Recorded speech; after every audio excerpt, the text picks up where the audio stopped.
Well, I hear the rain coming down again. Oh, yes. Well, I guess this is to get us used to what's going to come on Sunday. And Sunday, of course, is the final concert at Tanglewood. And isn't it appropriate that it's going to end with a hurricane? Beethoven's Yep. Well, I'm very pleased to be here. This is the second consecutive year I've been with you, and it's always a pleasure. And just to get started with a show of hands, how many of you have played string quartets before? 2. But you're a flute player. Well, okay. Yeah. That doesn't count. I mean, it doesn't count. Well then, The Woodward family. the rest of you are going to have to believe everything I tell you. Now, the setting of a string quartet for a murder mystery is, for me, the perfect possibility, because for those who have played string quartets, if you play with the same group for a few years, everyone wants to kill each other. Yeah.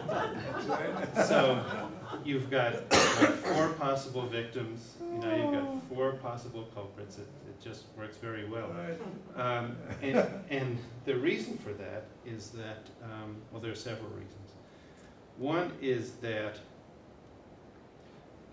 as opposed to playing in an orchestra where you have the conductor telling everyone what to do and everyone really respects that chain of command, in a string quartet, everyone puts his own soul on the line. That's right. Down to the last detail. And you can get into arguments over the most minute, seemingly even unhearable. For some reason, great composers turn to the string quartet for their most personal expression of their inner being. And as a result, you get this incredibly powerful music being worked on by 4 passionate musicians. And it's interesting because the result can simultaneously be this unbelievably memorable event, but internally it's very combustible. There are 2 new characters that are companions to Jacobus. The 2 that we know so far are Yumi, his former student, and Nathaniel Williams, who is his longtime buddy from college days, who used to play cello, big African-American guy, who is now, he tracks down insurance fraud on instruments and art. So they're both back. But in addition, Jacobus has a new companion, who is Trotsky the Bulldog.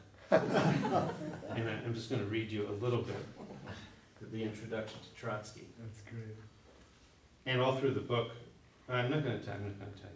Everyone asks him why he's named Trotsky. I'm not going to tell you.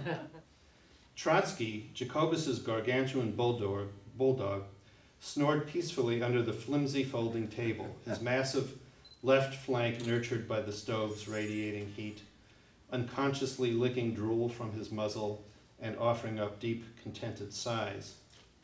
"You and Trotsky seem to be hitting it off," said Yumi. "Ugh, they should have put him to sleep when they had the chance." "Jake, that's not funny. Dogs understand vibes. Who's joking?" Trotsky, having heard his name, awakened and licked Jacobus's hand, then went back to sleep. "See," Jacobus said, "he's slobbering all over me. He doesn't even understand commands, like die. How many dogs do you know of get expelled from seeing eye school?" "Jake, Trotsky couldn't help it. After all, it wasn't his idea to be a seeing eye dog. And who enrolls a bulldog in a course like that? Why did the previous owner do it anyway? She told me the dog was so ugly, only a blind person could handle it. She forgot about the sense of smell." Jacobus heard the clinking of Yumi's Scrabble tiles as she rearranged letters on her rack. "So Trotsky has a good sense of smell then?" "Hell no, I do." One of the things about the books, as you can probably tell, is that they're all named after pieces of classical music. And I've mentioned that Death in the Maiden was a quartet by Franz Schubert. But before it was a quartet, it was a song that he had composed. And it's a song that lasts maybe 2.5 minutes. It's very short, and it's in 2 brief stanzas. And unlike most songs, each stanza represents a different character. The first stanza is the voice of a young woman who is startled because she feels the presence of death around her. And she cries out, she says, "Stay away, no, don't take me, I'm too young, go away, leave me alone."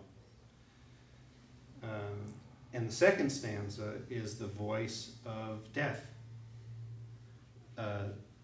saying to her, "Don't be afraid, I'm not here to harm you. It's okay, just take my hand and come with me." And that's how it ends. And it's a profoundly moving song, and it's very difficult to sing because the voice of death is in a much lower register than the soprano in the first stanza, so that you rarely hear a rendition of that really does the song justice. And I'd like to recommend, if you have YouTube, to listen to a performance of it by Marian Anderson, because the last note of the song goes into the register of a male bass, and is, when it can be sung like that, it is absolutely chilling. It's unbelievable. Most singers go up the octave, she goes down to it, and you just feel the coldness of death there. It's just amazing. But the song, I think metaphorically, poses the question of when is our time? And when it is our time, are we going to struggle to remain alive, or are we just going to bow out gracefully? And that becomes one of the themes of the book, so I was inspired by that. But what I've done, I'd like to give you an idea of what the piece sounds like. The second movement of the quartet has the theme that is in the song.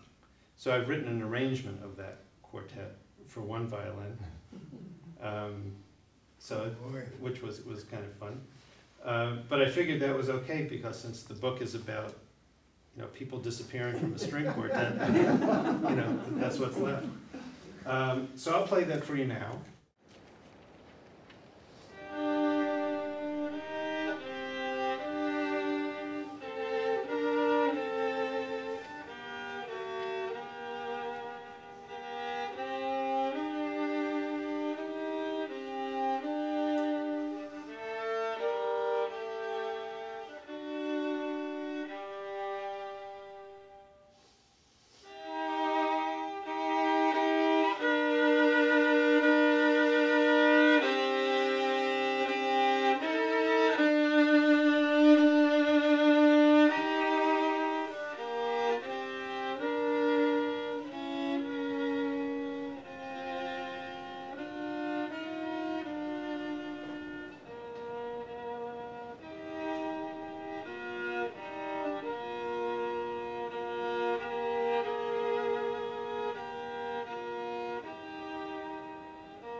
It took you about 10 years till you found The the public. first book, For the right, first book. yeah. Yeah, So- the Devil's Trill Yeah. was 10 years in the making. Right. Yeah. But then Danse Macabre was about a year and a half, and this was about a year. But I don't want to, that's as fast as I want to get. There is another book coming out next summer, by the way. Can you tell us the title again? Yes, that's called Death and Transfiguration, Oh, great. which is an orchestral tone poem by Richard Strauss. Yeah. And that's the one all my colleagues have been waiting to read, because that's the one where the conductor gets killed. Yeah. I assume that Jacobus is your alter ego.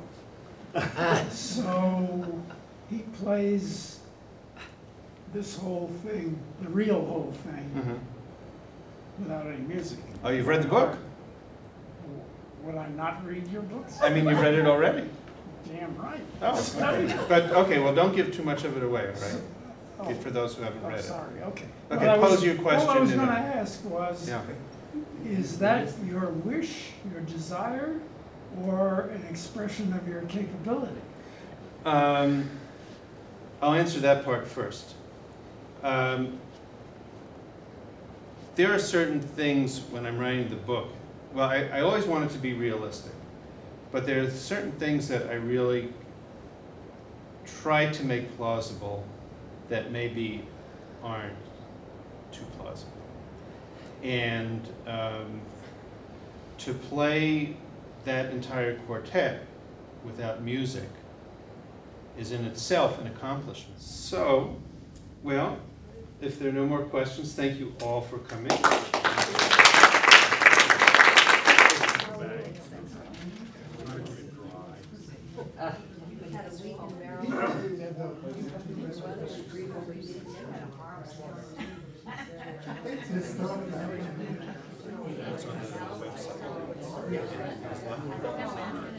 Thank you. Bring your food if you're ready.